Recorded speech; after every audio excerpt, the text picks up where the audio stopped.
Wally's journey with us really starts in October 2016. He was admitted through the emergency department, and the system really worked well in regards to notifying and recognising his allergies and his past medical history. I decided I'd have to go to the hospital to have just check everything out. And of course, while I was there, they gave me the antibiotic. During that admission, he was not responding to his GP initiated antibiotics, and they tried a ciprofloxacin IV injection. He reacted quite quickly to that with a rash, and the team, realising his past medical history and Stevens-Johnson syndrome, stopped that immediately, updated the medication history records, acknowledging this reaction, and also mentioning the discharge documentation to his GP. So his readmission to ED at the beginning of January actually went very well. His updated medication records was acknowledged, his medication chart was filled in. Wally presented with a medication alert bracelet. This was replaced with our red bracelet, which we used for a medication warning in the hospital. A copy of the electronic allergies record was placed in the front of the chart, and Wally was then transferred to the medical ward. We are aware of the importance of the consumer and their family in the role of medicines. We know that we can never be perfect. There will always be situations, no matter how well we change our processes, where we put consumers at risk. Consumers, when it comes to other people who know their illness is best, they know their medications best, although we hope they do, and ultimately we need them to be involved in the safety processes around making sure that they don't get the wrong medications or the wrong treatments for their conditions. Yeah, I had the bracelet, and the medication that I was allergic to was Augmentin, penicillin, aripiprazole. Those were the three that I was allergic to. He knows what when he's fully alert, but as he just said, he doesn't remember anything, because I've heard him to his doctor telling what he can't have. It was chosen to change Wally's antibiotics to ciprofloxacin oral tablets.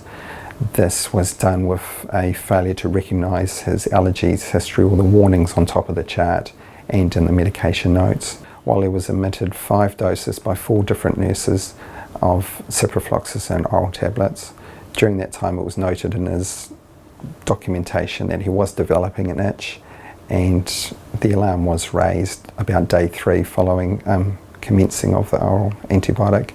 I think it was a couple of days after I was starting to get blisters, like water blisters all over my legs and that. And when they burst, well, it was just the raw flesh. Wally's history of Stevens-Johnson syndrome was neglected, or understanding was neglected, and that there was a failure to recognise that he was actually allergic to ciprofloxacin. And that's when they decided to transfer me down to the burns unit in Middlemore. It was explained to the family by this time that Wally's condition was quite serious. He had lost 10 to 15% of his skin, and he was at a real risk of developing a potentially life-ending infection.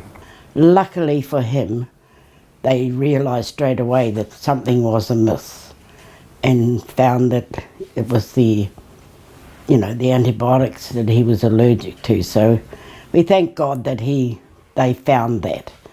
Well, to some extent I was annoyed that it would happen again, because basically this was the 3rd time it's happened to me. We're a learning organisation, and that should be what we strive, that everything that happens in our organisation, whether it be good or bad, it actually contributes to our knowledge.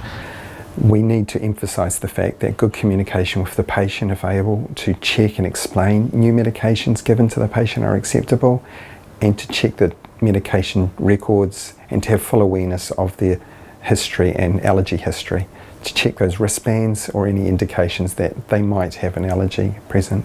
Times in the past when people wouldn't dare ask a question, that's changed. I think it's much more acceptable in our industry to stop and ask, that the hierarchical system is starting to break down. It's not complete, it's still there to an extent, but we have to keep working on that. So people at my level need to be not offended when people ask us questions. Even if the questions don't seem particularly bright or intelligent, every question is a good question. Be aware of allergies and alerts. Don't assume what has been done is correct. Always remember to check, ask, and check again. Be more aware of what the patient's allergies are, and to check on the file on that mainly, because it's on the file and it shouldn't have happened.